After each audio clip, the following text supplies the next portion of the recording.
Welcome back to Shift Happens. This is Bobby Joe. I'm joined today with my personal trainer and slowly becoming my friend, Evelyn. I want to thank her for being here today. We actually want to talk about health and fitness and how we've seen a trend in gym memberships. The industry is seeing a huge decline in gym memberships that seems to be correlating with the rise in semaglutide or weight loss injections or GLP-1 use. We have yet to see these two industries sit down and chat, at least from our very little bit of research about this. So I thought this was a really good opportunity to help people understand how important that these two industries can coexist and honestly should coexist. Exactly. As someone who has used GLP-1s as well as regular diet and exercise in my lifestyle, I felt like who better to talk about it than me? So let's talk about a brief kind of breakdown, of why you think or why I think that people are leaning away from the gym industry. You as a trainer and seeing, your years doing this, why do you feel like people are giving up their gym memberships for a weight loss injection membership? Right. I will think definitely it is a very different way than the traditional way to the weight loss. And that might lead people to think that going to the gym is not necessary anymore. Since I have something that can already help me to lose weight, then why would I pay extra money to go to the gym and do the workouts? So that's probably the main reason, in my opinion. Yeah, I would say that in a lot of ways, it simplifies weight loss. It kind of takes some level of the effort out of weight loss. I kind of call it like the dummy's guide to weight loss, in the sense that you go weekly, you get an injection. And we will talk about like very bare bones of how GLP-1s work. And it's a way less effort than meal planning, meal prepping, calorie counting, macro counting, gym, just getting up, getting dressed, going to the gym, planning your workouts. Like, there is way more effort that is involved than just making that weekly appointment for your shot or putting it in your calendar to give it to yourself. So I would definitely agree. There's a bit of like ease of effort that goes into it. I sometimes like to call it the American, like, I want it my way, right away, quick, easy, and fast. I think that as Americans, we do like that. We want instantaneous results. And sometimes we grow like impatient with ourselves. So I would say that but I would say in some ways I'm surprised, because you would think there's a gym culture, like, and I'm sure you're probably seeing the regulars who've always been there are still there. And the people who kind of waxed and waned in their attendance are probably the first ones to go. We, of course, I think can agree that the same precedence kind of exists for weight loss, which is basically there's a amount of calories that an individual can consume that will maintain their weight, right? So if we were to look at just basic kind of concepts of weight loss, it is that, what you burn versus what you take in. But unfortunately, it's also not just that simple, right? Exactly. So especially like for those of us who have had hormone changes, and that was why I chose to use GLP-1s. I actually was in my 40s, and I was finding that I was slowly gaining weight despite I hadn't changed anything. I was still, my lifestyle was still the same. I was still going to the gym more than I am right now, actually.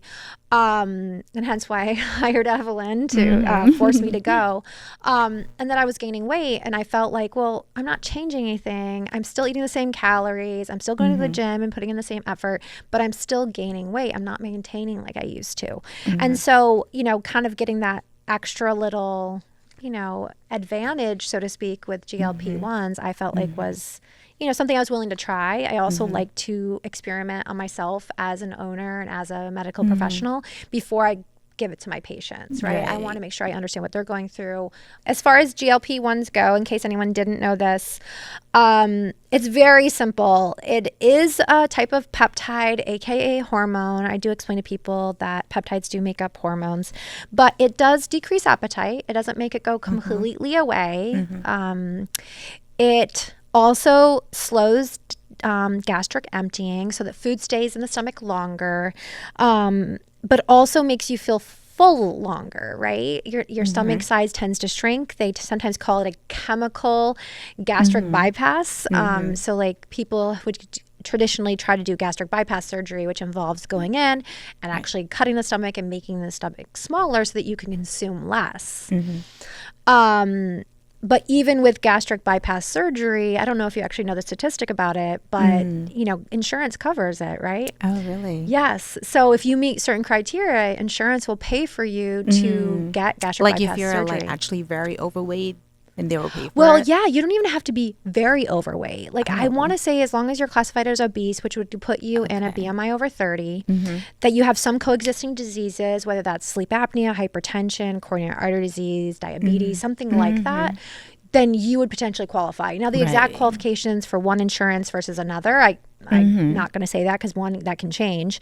But also, in general, I would say that, you know, that's not my specialty. I just know that it gets covered by Right. insurance because I do anesthesia for those surgeries.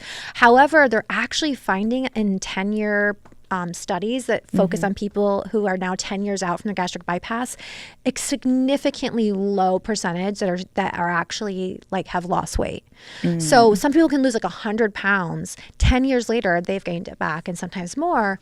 And that's because the stomach can be stretched. So they start with a small stomach. Like They- a balloon. yeah, Like stretch it exactly. out. And they stretch it out. So one of the reasons why they're not supposed to like have carbonated sodas or carbonated drinks is because that can actually expand the stomach. Right. And so they just go back to, they don't change their lifestyles, you know, and their stomachs go back up in size. So that's one of the things that, you know, something they compare GLP-1s is to this actual drug because it also causes the stomach to shrink. It also, you know, can change, but it's also a hormone, so it can affect other things. And we don't, and in general, like my husband's IT and he understands like computers, like how they work, like this makes this work. The human body, we don't Exactly. fully understand. And it's an organic substance, let's say. And there's so many different things that just can affect it. Like you said, the weight loss, it is not just involved with the working out and the caloric deficit. It's not just that simple, especially for women. It's so many reasons adding up together. Yeah, exactly. So again, looking at GLP-1s, you know, you're going to decrease your caloric intake, right? So that's what we're Exactly. talking about. So GLP-1s, we know for a fact that if you decrease someone's appetite and you make them feel fuller longer, that they are going to consume less calories. And basic science, again, just going down to dumbing down how weight loss works. If you receive less calories, then technically your body has to use your stored calories, so to speak. But stored calories is muscle and fat. And this is why gym memberships should not be going down, because if you lose muscle, Right. you are losing metabolic, your basal metabolic rate. Muscle consumes more calories to sustain itself than fat. So it really makes up your metabolic rate. So people with more muscle density have higher metabolisms than people who have low muscle density. And so when somebody goes subcaloric, like on the GLP-1s, or if they're doing diet and exercise, again, like they're both subcaloric, they are going, even if you, let's say you do it the traditional way and you are consuming lower calories and still going to the gym, if you are doing resistance training, you can maintain more muscle than if you were to sit at home and just be subcaloric. Like if you were to burn the same amount of calories and take in the same amount, if you were to be, let's say that you're burning up 500 calories a day above what you're consuming, right?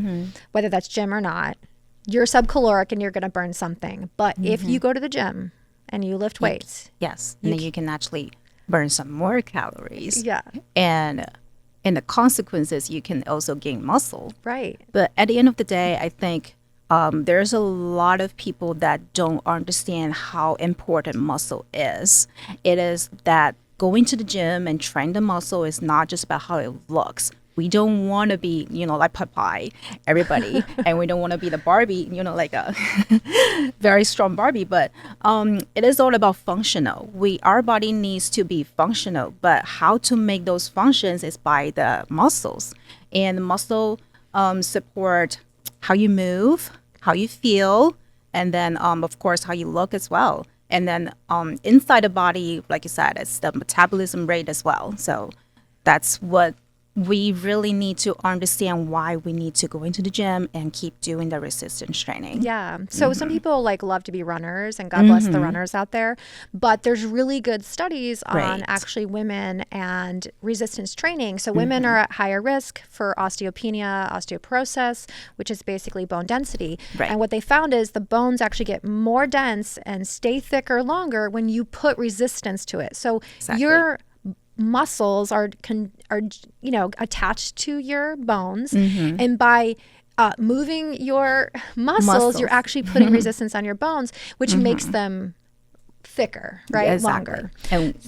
And why we want to keep that bone density is when you grow older, you got more risk on the fracture and then falling, and then the dislocation sometimes. And I do have a client that she was on the GLP-1s. Yes, exactly. And then she lost a lot of weight, and definitely a lot of muscle weight as well. And then after that, she is actually very injury prone. So she just even putting on a heavy backpack and just twist or grabbing something from the back of a seat, she can pull her muscle and just come to me and say, "Hey, Evelyn, I can't work on my upper body today because I just did this and did that, but I pulled myself." Yeah. Yes. And did you make her aware, you are injury prone because you've lost the simple muscles that stabilize your body? Because what you're talking about is just simple range of motion, right? Exactly. So she's just twisting, and because her core and her back muscles aren't stabilizing her, she's hurting herself. Exactly. Yeah, that's actually really good. She doesn't have the functional movements that we said before. Anymore, and she's very aware of that, and that's why she come into the gym and looking for to build up her muscle after she lost significant amount of weight. Yes. So she's at the point where she understands that yes, I might be at the weight that I want to be at, but I've lost some of the functionality. Exactly. I would say that that's really important. The overall industry says that you want to lose about 1 to 2 pounds per week, right? That's safe weight loss. Right. And part of that is about being able to not lose too much muscle, right? So that 1 to 2 pounds is based on being able to maintain muscle. Right. And so you have different options for losing 1 to 2 pounds per week. You can reduce your calories, right? With diet. You can exercise. And you can use GLP-1s, or you can use all of them. So the truth is all three of those things have a cost to them. So if you want a gym membership, there is a cost to it. I pay you to train me once a week, and there's a cost to it. If I could afford her more, I'd use her every day. And the same thing with the GLP-1s. Those have a cost to it. So it's almost like I hear jokes or memes where it's you have to be rich to be thin. Right. You have to be rich to be hot, or you have to be rich to stay young. But the truth is it really is about investing in yourself. I think you have to kind of give a dollar amount and how much you're willing to commit to your overall health. Because it's not, so for health in general, I would agree that there are far greater benefits. If you were to invest, if you were to put let's say a quarter, if you were to put a quarter into a piggy bank every single day, knowing that you'll have this amount in the long term, you may choose, oh wait, if I put a quarter in, then what if I put $1? What if I put $20? It's very easy to give a quantity to something like that. But when it comes to health and fitness, it's much more difficult because it's not an exact trajectory. It isn't, if I put in this many vegetables, I'm going to see this longevity of life. It's not perfectly equated. So the cost that goes into health and fitness is really sometimes hard to maybe justify. I think people have to be like, okay, fruits and vegetables cost more. I would say in some ways there are real and perceived barriers to health. I would say the perceived is that you cannot, with true honesty, believe that every single person who takes in good nutrients, uses GLP-1s, and goes to the gym every day is going to live a great life and a long life. Because I know many people who have lived by the standard of being very healthy and they end up with cancer. Like there are so many, I would say extrinsic components that we can't really understand yet. Like again, because we don't understand the body. We don't understand why one person who can smoke their whole life never gets lung cancer, but another person's never smoked in a day but gets lung cancer, right? So there's just things we cannot. So for people to justify the cost of a gym membership, the cost of a trainer, the cost of GLP-1s. So if they have to give up something, right?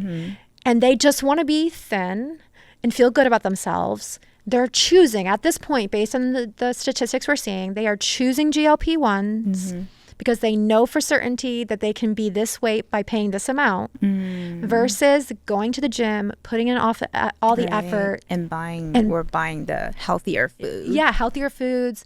Think about it. Technically, GLP-1s help you save money if you're eating less, right? And then you get rid of your gym membership. Now you're saving money. So yeah, I think people are having to decide which things that they're willing to give up, what things they're willing to invest in.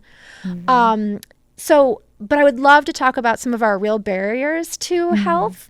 And I'm actually going to invite one of my health conscious, one of my newly graduated from college staff members, because I feel like she understands the barriers to the healthy lifestyle she wants to do, because she has a lot of student loan debt and and she's in an entry-level job, and so she's living the hard life right now and having to make those decisions. So I'd like to welcome Kylie to our discussion today. Come on, Kylie.